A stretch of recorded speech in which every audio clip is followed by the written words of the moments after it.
Yeah. This experience. Yeah. Okay, good evening. Today we're learning a Gemara that's a continuation of yesterday's Gemara. Yesterday we had a discussion between Rab and Shmuel and then again between Rish Lakish and Rav Yochanan in regards to whether or not the opinion of Beis Shammai was ever executed in practical psak. What was the opinion of Beis Shammai? Beis Shammai held that whereas our initial Mishnah and his counterpart Beis Hillel do not allow the tzara, the second wife, where the primary wife is an erva to the yavam, we don't allow the second wife to marry the brother of the man who died. But Beis Shammai says, in contrast to all of them, that it is permissible. But we were discussing, is it actually the case that Beis Shammai ever really lived out his psak, or was it just one of those things that you discussed in the Beis Medrash, lahagdol Torah lahadira? We learn a lot of things in halacha. We learn about ben sora rumora, and according to some, there was never such a case. Lo haya v'lo yihya ben sora rumora. I mean, you have to steal your father's money. It's eat a tarte mar basar and a wine of yain ha'italki.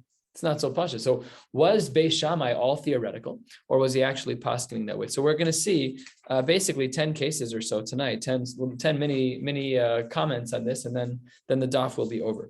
We're starting 5 lines from the bottom of Yud Daled Amud Beis. Let's jump in. Tashma. Amar Rav Yochanan ben Nuri. The Brisa writes in the name of Rav Yochanan ben Nuri. Heach halacha zu revachas b'Yisrael. How is this halacha about a tzara? How is it actually taught as it relates to Klal Yisrael? Do we say na'aseh kedivre Beis Shammai? Do we say that we should follow the laws of Beis Shammai and then offer chalitza to such a woman? If that's true, havlad mamzer ledivre Beis Hillel. Then this, if she ends up doing yibum, then that's a problem for Beis Hillel, because that woman's a tzara, she's an erva, and therefore any child from that, even that person themselves, would be a big problem. The child would be a mamzer. And if we say na'aseh kedivre Beis Hillel, then avlad pagum ledivre Beis Shammai. But according to what Beis Hillel would prefer, that would leave the baby pagum. It would leave him limited from marrying a kohen. Rashi says this on the bottom. Holech pagum ledivre Beis Shammai. Rashi says de'im haya kohen pasal lekehuna. Even though they're allowed to get married, they do have limitations as it relates to the avoda, and they're treated as chalalim. They cannot do the avoda. Fine, that's what the Gemara says. So the Gemara responds in the name of Rav Yochanan ben Nuri on the last line. There's a compromise. We understand it. We hear both ways. It's not a simple thing to paskin on. So Rav Yochanan ben Nuri goes the route of risk mitigation. He just says, I want to do the least damaging thing here. All we should do is have everyone do chalitza, not do yibum, and that solves other problems. And says Rashi at the top, she can then marry anyone she wants. Then she could marry someone who isn't the yavam, and then everything's fine. The tzara is only limited to the yavam, to the brother of the man who died. So lo hispiku ligmar sadavar ad shenitzra fasha. They weren't able to complete this discussion before time ran out. What does that mean? The conversation just ended forever? I don't know. That's not so clear what was actually going on. But that's what the Gemara says. They were not able to finish the conversation. And Amar le Rashbag says, if you're going to try and conclude on the sheet of Rav Yochanan ben Nuri that you should do chalitza, that poses a secondary problem. That's a snowball problem. What's the problem? Rashbag says, Ma na'aseh lehem letzaros harishonos me'ata. What about everyone before this who already got married? If there are those in the camp of Beis Shammai who are actually tzaros, and Beis Shammai allowed for that tzara to marry the yavam, then you have a real problem of mamzerus. That's the brisa. So Rabbi Yochanan ben Nuri says chalitza. Rashbag says if you do chalitza now, then retroactively it's going to be a big problem for all the women who did yibum, because that means that their kids are mamzerim. And they may mean that anyways, but this policy is not a good policy. So that's the end of the brisa. And then the brisa gets into our question of whether or not the sheet of Beis Shammai was actually executed this way in public. Says the Gemara as follows. 4th line, Tezvav Marala. If you say that the opinion of Beis Shammai was actually executed, was actually a practical psak, that's why Rashbag is bothered by his shita. However, if in fact Beis Shammai never gave out this psak, so then my manase, then says the Gemara, then Rashbag shouldn't have a problem with this at all, because it means that Beis Shammai never really taught this and gave out this psak to a tzara. So therefore, the Gemara says, you're right, but we're not talking about mamzerus. Amar Rav Nachman bar Yitzchak lo nitzrach ela l'tzara atzma. We're only talking about the din of the tzara herself. This brisa is not referring to mamzerus. It's only speaking in narrow scope. Yes, there are implications about mamzerus, but that's not what we're talking about. And the Gemara leaves it at that. And then the Gemara asks, Uma naaseh, what does it mean when the brisa says Uma naaseh? Hachi kamar, this is pshat. Hanach tsaros to Beis Hillel. The tsaros according to Beis Hillel. LeBeis Shammai hechi navilahu. What would Beis Shammai do with those tsaros if Beis Hillel was the shita that they followed? Lichlitzu. If you're going to say they should do chalitza, that's terrible for their husbands. Could you imagine if a woman's been married for 5, 10, 15 years, somebody knocks on the door with a chalitza shoe and says, by the way, you need to do chalitza from the last person you were married to. That's not nice. Says the Gemara, mim asea gavraihu. That's very, we guess mius is disgusting. It's disgusting for her husband. It's not nice. It's not the right way to do things. And if you say we don't really care, we should do it anyways, just to be makbid for the shita, says the Gemara, that's not the derech haTorah. An interesting use of a pasuk that needs halachic interpretation, because otherwise anything you don't like could be derech noam. We have a lot of halachos that are very difficult to understand. The Reform movement used to abuse lines like this. There's a book that I read many years ago called One People, Two Worlds. So the Gemara in Brachos that we learned many moons ago has a discussion about what the bracha is on water. So was the bracha Bari Nefashos, the bracha Rishona? Is it Bari Nefashos or is it Shehakol? The Gemara concludes, Pok Chazi Mada Amadavar. Go see practically what do people do. So this rabbi in the Reform movement was part of this book, and he took the comment of Pok Chazi Mada Amadavar, go see what the Jews are doing, and that's what you should do. And he said, go see, go look out there, go see what the Jews are doing. Most Jews are not from. So obviously, therefore you can drive on Shabbos. Therefore you can not eat kosher. Therefore you don't have to wear a kippah. You don't have to dress modestly. So the Orthodox rabbi in here blew him out of the water. What do you think that in the Gemara with its level, look what we're learning about. A machlokes, if the tzara of the erva could marry the yavam, if there's so nuanced. You think the Gemara in Brachos was a binyan av that all of a sudden, pok chazi madam adavar, you can do whatever you want? Of course not. That's ridiculous. It's in a context of Shas. You can't look at one line and say whatever you want. That's the beauty of Torah, is that it's a whole network. So when we see a line like this, that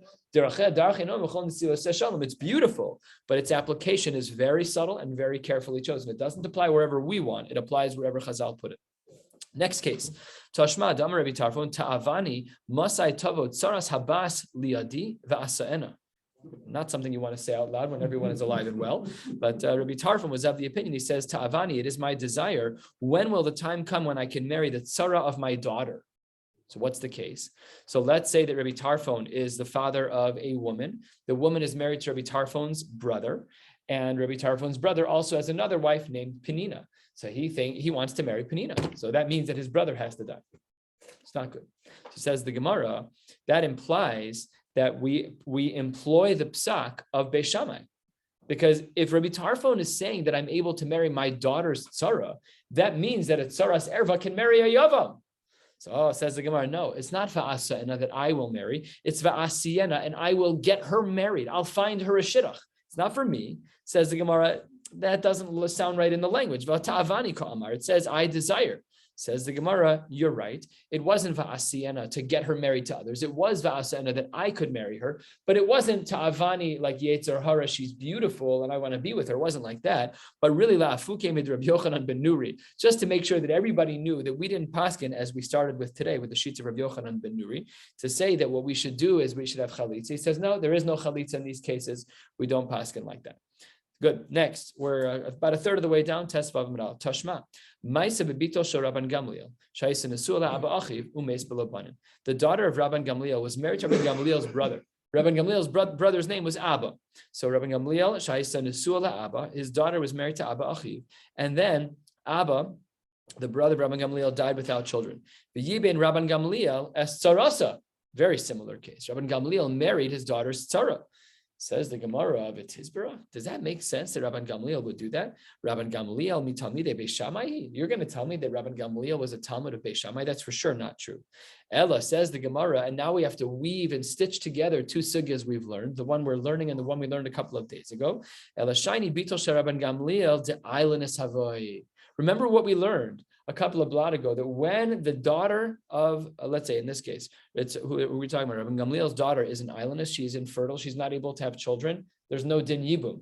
And therefore her tzara is not really a tzara, because the daughter is not an erva, she's an erva, but it's not a yibum erva because there's no yibum. So that's why the Gemara says not a raya from there. Says the Gemara, but wait one second. The Brisa continues.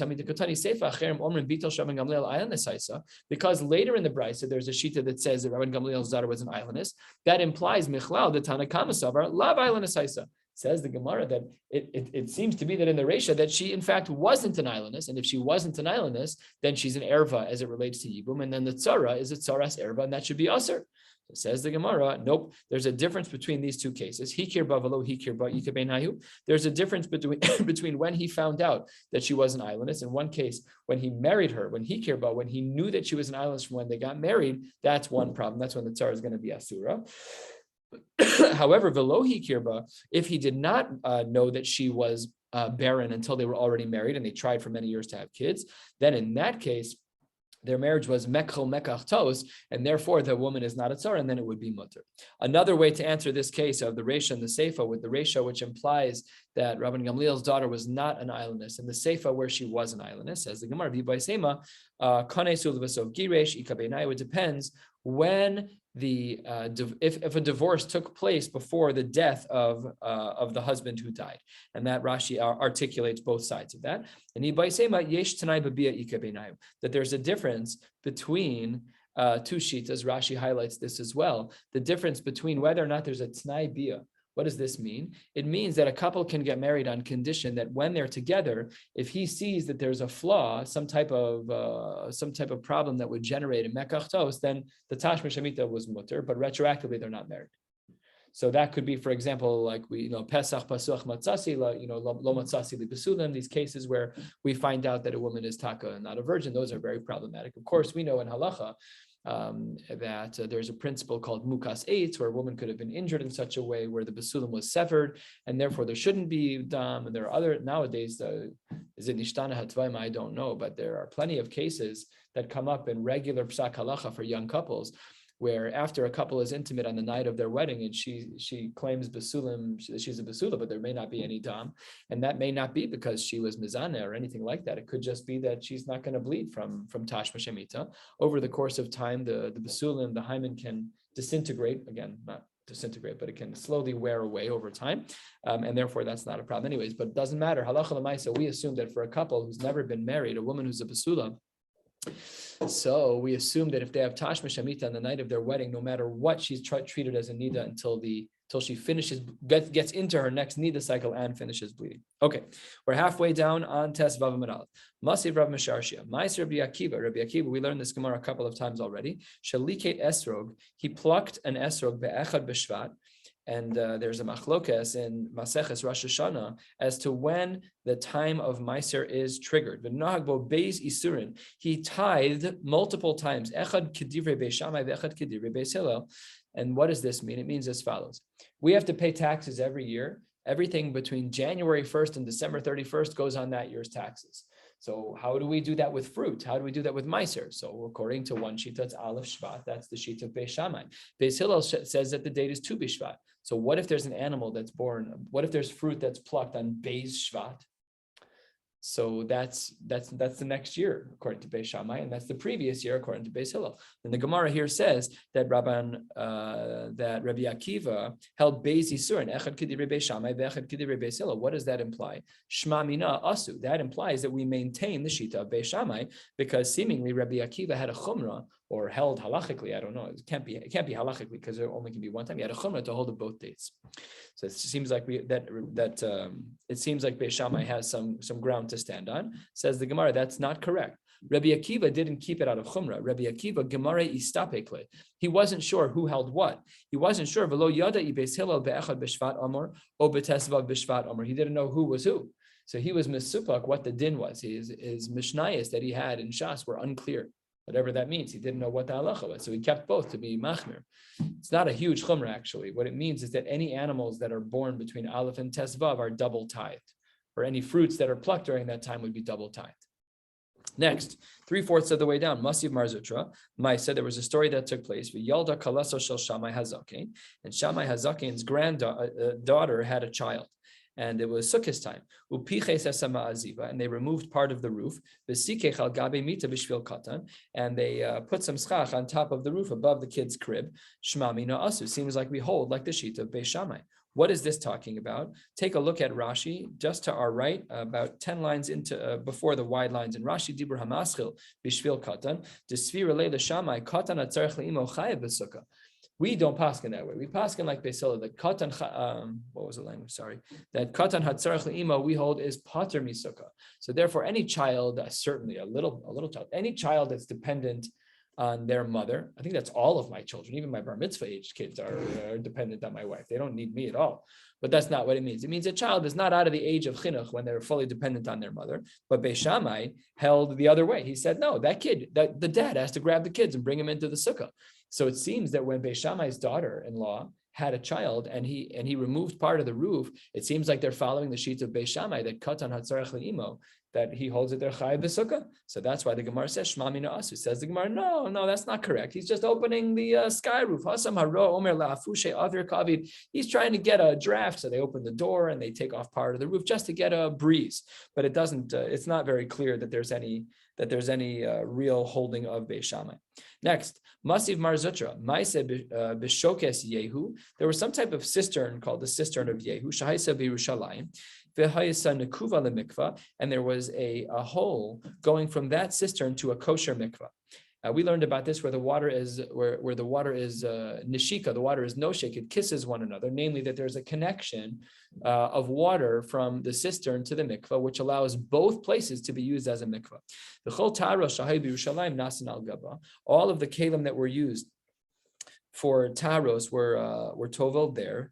V'shalchu Beis Shammai b'hir chivuha, and Beis Shammai says the tube that's being used for nishika to create a water link between the cistern and the mikvah is not big enough.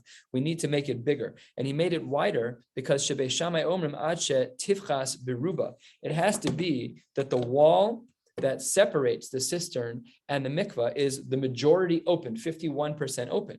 But that's very, very large and very different than how we learned earlier, because Vitznan, 3 lines from the bottom, Eruv mikvaos kishvo feres hanod be'ovio v'chalala kishtei atzbaos chozeres mekoma. Beis Hillel, quoted in this Mishnah here in an anonymous form, held that the nishika, that the waters between the cistern and the mikvah only had to be a tube that was 2 finger breadths wide. Let's call that an inch and a quarter, inch and a half, whatever it is. It's certainly not 51% of the height of the mikvah, like Beis Shammai seems to say. Shema mina asu. We see from here that Beis Shammai's shita was executed, that there was an actual mitzias to his opinion, because he said, someone, please, we don't hold like Beis Hillel. Beis Shammai says you got to go make the gap between the cistern and the mikvah larger. So says the Gemara, that's not correct. Hasam, turning to the top of Tes Vav Amud Beis. We're going to wrap up to the top of Tes Zayin Amud Aleph before we stop today. So what does the Gemara say? Don't worry. Haroa Omer la'afushe mayu dekabi. People who look at that, don't worry about it. All that's happening that people will see is that they just wanted the water to flow more easily. No big deal. Next, Toshma, the Amar Rabbi Elazar bar Tzadok. He says that when I was learning Torah by Rabbi Yochanan HaChorani, I saw that he was eating pascha reva, a certain type of very poor quality bread with salt. That's what he would eat b'shnei batzores in the years of famine. Basi v'hodati es abba. I went, says Rabbi Elazar bar Tzadok, and I let my father know. Amar li, my father said to me, Holech lo zaysim v'holachti lo. Go bring him olives and v'holachti lo, and you should give them to him. Ra'o sanchein lachen. And then his Rebbe, Rabbi Yochanan HaChorani, saw that they were moist. What was he concerned about with moist olives? He was concerned about b'chiyutan, that they were going to be muchshar, to become tameh. So he didn't want to eat them. We know halachically you're supposed to wash the tilas yadayim in those cases or eat with a fork. But says the Gemara, he saw that they were red. Amar li, ein ani ochel zaysim. Look at the language here. Ein ani ochel zaysim. I don't eat olives.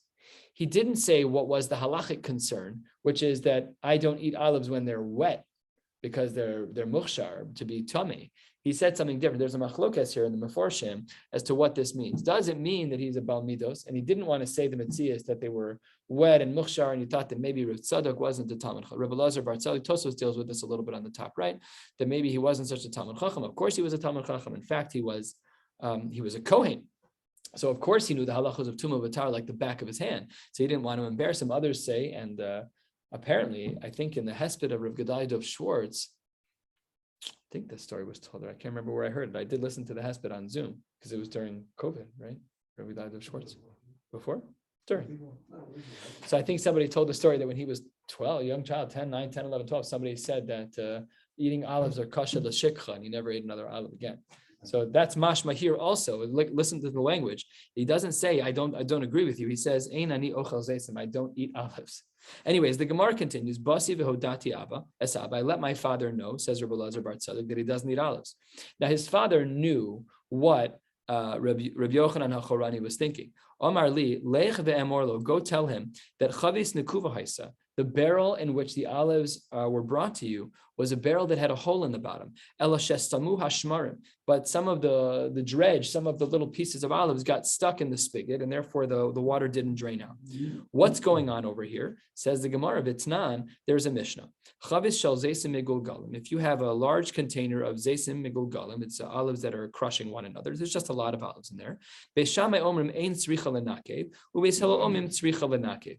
Beis Shammai says you do not need to do nikuv. You do not need to make a hole to let the liquid drain out. The liquid that's in there is called mohel. It's just the liquid from the actual fruit itself, and that's not a problem as it relates to b'chiyutan.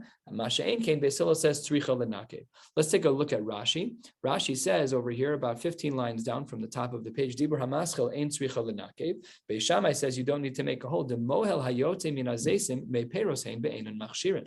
Beis Shammai was of the opinion that the liquid that oozes, there's a word for it.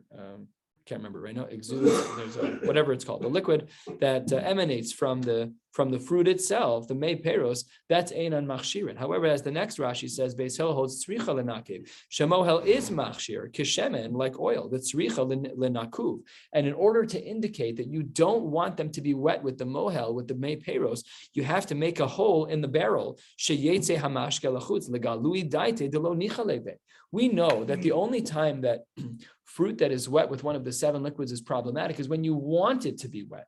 But if you don't want it to be wet, then it's not the case. That's machlokas Beis Shammai Beis Hillel. So let's just review the story. Rabbi Elazar bar Tzadok wanted to bring food to his Rebbe, Rabbi Yochanan HaChorani. He brought him some olives. His Rebbe said, I don't eat olives. When Rabbi Elazar bar Tzadok went back home, his father said, you didn't present it right. You need to tell him that we paskin like Beis Hillel. There's a hole in the bottom of the barrel. It just got stuck with some pieces of olive, but it's really not the chiyutan. That's what the Gemara says. Umodim, they agree. She'im nikva ustamu hashmarim shehi tahora. And Beis Hillel will agree that if it got all stopped up because there were just some olives, some shmarim that got stuck there, everyone agrees that it's tahora. V'afal pisha Talmud Shammai haya. And even though Rabbi Elazar bar Tzadok was actually a Talmud of Shammai, kol ma'asav lo asa ela kadivrei Beis Hillel, and he paskined exclusively like Beis Hillel, even though in theory he learned in the Beis Medrash of Beis Shammai. That's the end of the brisa. Now let's analyze the brisa. If you say that really that we actually paskined like the shita of Beis Shammai, so then that's why Rabbi Yochanan HaChorani had what to worry about, because maybe Rabbi Elazar bar Tzadok, who learned in the Beis Medrash of Shammai, now the story is a fully painted picture. Now Rabbi Yochanan HaChorani is like, this Talmud's a Beis Shammai guy. So he probably didn't make a hole in the barrel, and that's why it's filled to the top with its own liquid of mei peros. And Beis Shammai holds that mei peros are machshir. Masha'en kain Beis Hillel holds that you should have drained it to indicate that you didn't want it to be wet, and he didn't hold that way. So if we say that bishlama asu, that we do paskin like Beis Shammai sometimes, so that's why Rabbi Yochanan HaChorani was concerned. Hainu revuse. But says the Gemara, Ela yamris lo asu my revuse. But if we say that Beis Shammai's opinions were never executed, then Rabbi Yochanan HaChorani would have no reason to turn away the olives. We therefore see, at least from here, that asu, that where the opinions were kept up. Next case, Tashma, third of the way down. Shalu is Rabbi Yoshua. Black on white, Rabbi Yoshua, we need a psak. Tsaras habas mahu. We know that there's a machlokas. How do we paskin? Amar lehem machlokas Beis Shammai Beis Hillel. So he tells them the obvious, and they're like, "Oh, come on, everybody knows that." The halacha k'divrei, give me a psak. Tachlis. Let's be real. How do we paskin? Saras erva, can they marry the yavam? Yes or no? Brass tacks, says the Gemara. Why are you putting me between 2 giant mountains? Between 2 large sections like Bein Beis Shammai and Bein Beis Hillel. I don't want to paskin this shaila. There was a similar story that took place between Rav Moshe Feinstein and Rav Ovadia Yosef. The story was about a woman who had gotten married on an army base, and then she got divorced, and then she wanted to get married again. And when she wanted to get married again, she didn't have a get from her first marriage. So they're trying to find the guy. They can't find the guy. So they went to ask a shaila to Rav Moshe Feinstein. Rav Moshe Feinstein says, I'm not answering your shaila. Please go ask Rav Ovadia Yosef. Deflected the question. So this is just an interesting story. It's somewhat similar to our Gemara. Why did this happen? Because we have a principle in halacha called svek sveka. There's a suffix, which is a singular suffix, and then there's a svek sveka, which is a double suffix. When we have a suffix, so by dine doraisa we're strict, and by dine derabanan we're lenient. But when we have a double suffix, a svek sveka, then we're lenient altogether. Now, what this woman needed in order to get married was a svek sveka. Suffix if you got married. And if you really halachically did get married, suffix if you got to get double. But Ashkenazim don't build svek svekas. The Kuntras Hashach of the Shachan in Yoredeya, he writes that Ashkenazim cannot build svek svekos on their own. However, the Sephardim do. So Rav Moshe Feinstein said, don't ask me, go find Rav Ovadia. Rav Ovadia Paskin, svek sveka, safek, if you were ever married in the first place. And even if you were married in the first place, maybe you got a get and you lost it. And Shitaka got married based on Rav Moshe's psak of don't ask me, go talk to Rav Ovadia. Very, you have to be so erudite to forget about knowing the answer. That's one thing, but then how to make it work so that it worked for that particular person. Brilliant. Anyways, that wasn't why he was deflecting. Why was he deflecting here? Halfway down on the page, because on Tesvav and Beis, the Gemara says, I'm afraid that these people are going to crush my skull. Who was he talking about? He was talking about the people that if he paskins like Beis Hillel, then there are plenty of children who are born to tsaros and they are mamzerim according to Beis Hillel. He said, I don't want to paskin like Beis Hillel. We already know what he feels, right? If he says that he feels like that, it means he holds like Beis Hillel, but he didn't want to say it out loud. Aval, I can tell you one thing. There were in fact two large families in Yerushalayim. Mishpachas beis Tzivumi ben Achmai, that's the name of a family. Mishpachas beis Kupai ben Mekushash. These two families, Shehem b'nei Tsaros. They are Tsaros. They're the children of Tsaros. What would Beis Hillel call them? Mamzerim. And now look at the next line. Umehem kohanim gedolim v'shimshu al gabi hamizbeach. That's incredible. The sheet of Beis Shammai was executed, that a tzara is allowed to marry a yavam, even when the tzara's co-wife is an erva. And that means that according to Beis Hillel, that the children are mamish mamzerim, and they served in the Makam HaMikdash on the Mizbeach. That's what the Gemara says. That's the end of the Brisa. Now let's analyze the Brisa.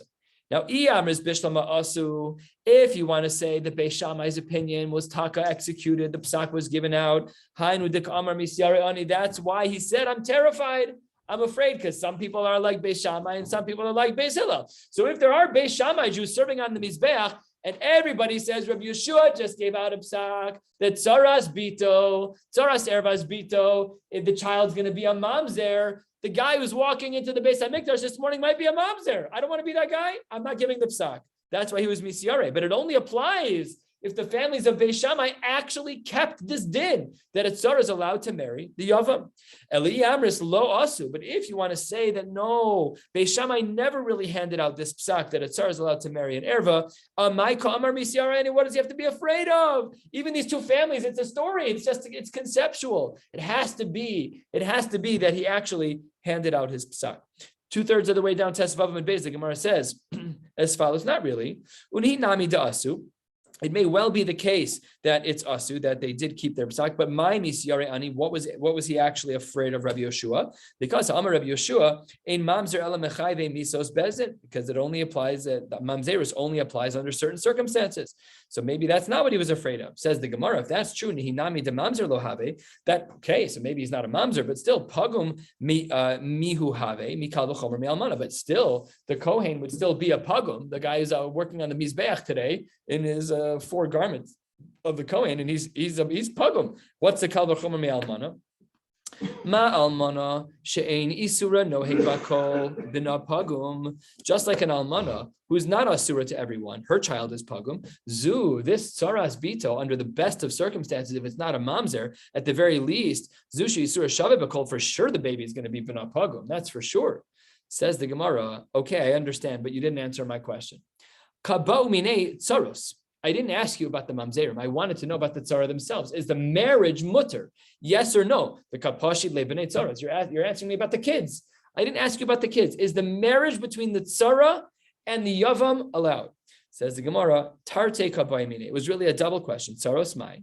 The first question, like you said, is what's the din with a tzara?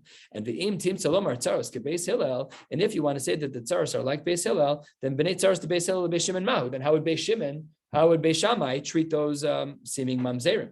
Says the Gemara, who cares about Beis Shammai's opinion? I mean, respectfully, we don't paskin like him. Says the Gemara, l'may nafkamina. What's the big deal? Nobody paskins like him. Says the Gemara, lemifshad vlad machzir grushasa lebeis Hillel. The reason why we care is because of a separate din, which is the child of a man who remarries his wife when she was married to someone else in between. Mi ka'amrin on kal v'chomer. Do we apply a kal v'chomer in that case? U'ma almana lekohen gadol she'eni surah shaveh b'kol b'na pagum. That if an almana, she's not allowed to marry some kohen, but not the kohen gadol. She'eni surah shaveh b'kol, and still her child's a pagum. So this child who is going to be the result of machzir grushaso be'isser she'eni surah shaveh b'kol eno din she'b'na pagum. Everyone agrees. Oh, Dilmar, perhaps ikal mifrach. Maybe we'll say that the kal v'chomer doesn't apply to this new case of the vlad machzir grushaso. Maybe we would say ikal mifrach, that we could challenge the kal v'chomer by arguing no, mala almana she atma mischaleles. She herself is problematic. That's not true of the parent of the machzir grushaso. Okay, and va'amar lehu, what does Rabbi Yeshua answer these two questions? Tzaros misyare. I'm afraid to answer about that, but b'nei tzaros ani meid lachem. I'm willing to tell you about the b'nei tzaros, and that he was fine with. Then says the Gemara on the top of the page, b'nei tzaros to Beis Hillel de kaba isu iheim pigumim. Fine, last case, and then we're going to be done for today. Tashma b'mei Rebbe Dosa ben Hirkanis. Hutra tzaras habas le'achin shma mina asu shma mina. Very simple. So this is really the maskan of the Gemara. We've seen so many text proofs over the last couple of days. Did Beis Shammai actually give out this psak? And we have a very clear collection of answers, not 1, 5, 6, 7, 10 answers over the last couple of days. It is definitely the case in history that when there was an unfortunate scenario that a man died and he was left without children, and his brother was married to his daughter, where there was a woman who was an erva to the yavam, that the tzara was able to marry the yavam. There were absolutely cases like that. And afal pi that we paskin like Beis Shammai. Okay, maybe it was before the Baskol. Maybe it was like Beis Shammai, like we saw a couple of blot ago. Maybe Beis Shammai was sharper than Beis Hillel at a time that it was before the Baskol, or maybe it was after the Baskol, but in mashgichin bebaskol. A whole bunch of possibilities as to why it was the case that we ended up holding like Beis Shammai for certain parts of our history. But that is absolutely the case. Mirz Hashem, tomorrow we'll pick up with Daf Tes Zayin. Shabbos, I was supposed to be away for a bris. I'll be here for a bris. Daf Yomi will be regular on Shabbos, an hour before Mincha, blot and a half. Wishing you all a beautiful night.